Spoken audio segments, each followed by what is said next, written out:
Syederalun, personel Polsek Ranto Perelak Aceh Timur memberikan edukasi kepada murid TK Al-Fatihah di Dusun Blanggadeng, Desa Semanah Jaya, Kecamatan Ranto Perelak Aceh Timur pada Kamis 12 Mei 2022.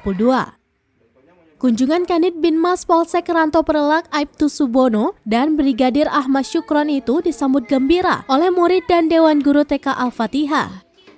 Kapolsek Ranto Perelak Ibtu Eko Suhendro mengatakan dalam kegiatan sawisikula tersebut pihaknya memberikan sosialisasi tentang polisi sahabat anak, memperkenalkan jenis rambu-rambu dan tata tertib berlalu lintas sejak dini, serta mengingatkan para anak agar berhati-hati saat menyeberang jalan waktu pergi dan pulang sekolah, dan juga jangan mau dijemput oleh orang yang tidak dikenal saat pulang sekolah.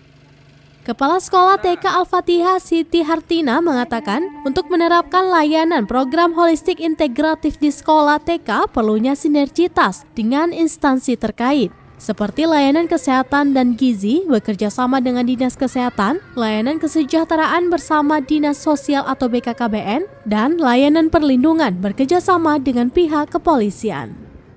Dari Aceh Timur, Seni Henry, Surambi Antv.